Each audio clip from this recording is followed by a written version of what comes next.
Unless you're shooting your films in 3D, the images that you get out of your camera will, by their very nature, be flat and two-dimensional. And I think that a lot of filmmakers start thinking about the images on screen in 2 dimensions. But thinking about how you can give your shots depth is one of the most surefire ways to make your whole film feel so much more alive, and not to mention professional as well. Greetings all, welcome back to the channel. My name is Matthew Gilpin. I'm a filmmaker from the UK, and on this channel I like to talk about filmmaking stuff, creative stuff, storytelling stuff. So prepare yourself for some stuff. In my own personal filmmaking Bible, if I was to ever have to swear on something, it would be this. Alexander McKendrick talks about how experienced directors will always shoot along the long axis of a room where possible. Always setting up the camera in a corner of the room so they have the most depth that they can possibly play with. He also makes a point that this is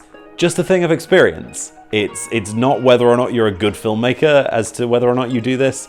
Just directors that have directed a lot will instantly gravitate towards doing it. I think that's probably because depth just looks good on screen. Like, think about this. You've got me in the foreground and then my stuff over there.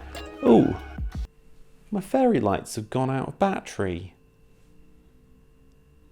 That's a shame, because I'm standing far enough away from that there are 2 layers to this shot. If I was to go back, stand here,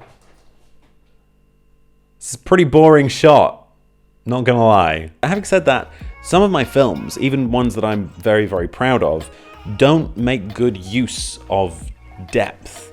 They're just broken up into these individual close-ups that I can cut together to tell the story, where I could be using the frame to frame multiple subjects in the same shot. Then the shots themselves could be doing a lot more heavy lifting than just being a shot of a thing. So today I want to talk about 2 types of depth in shots that I like to think about. There is miscellaneous depth and resonant depth, which is basically just depth that doesn't serve story purposes very much, and depth that does. This isn't to be confused with good depth and bad depth. Just because it doesn't serve the story purposes doesn't mean that it doesn't help.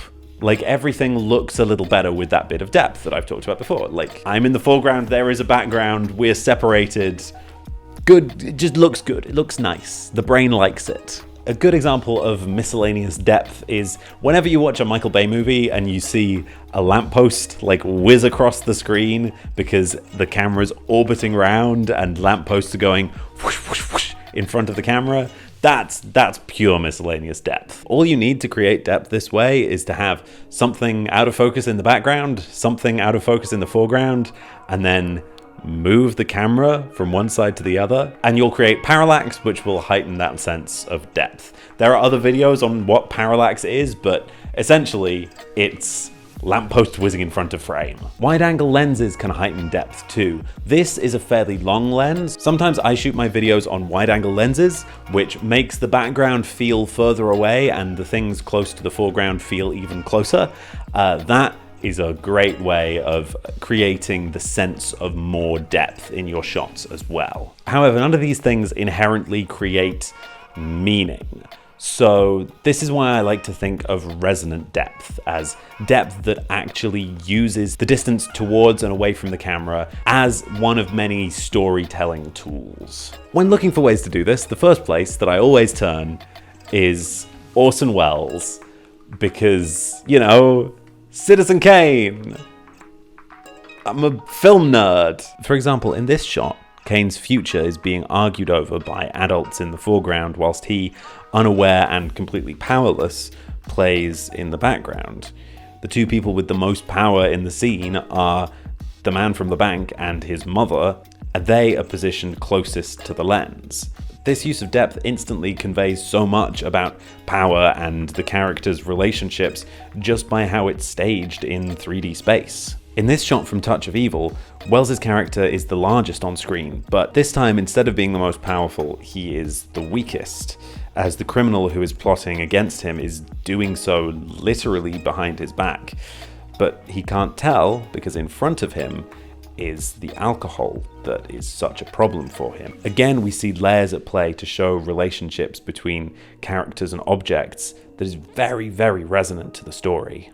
In the short film that I'm just finishing up at the moment, I attempt to do some of these things, putting things in the background behind characters, creating that sense of depth, and using that depth to convey something. There is plenty more to say on this subject. If you want another video about it, I highly, highly recommend Every Frame a Painting and their video on Bong Joon-ho. It's fantastic. Every Frame a Painting video is, so do go and watch that. If you've enjoyed any of the stuff that I've talked about today, I will leave a playlist of my short film work and some of the other videos where I talk about filmmaking on screen.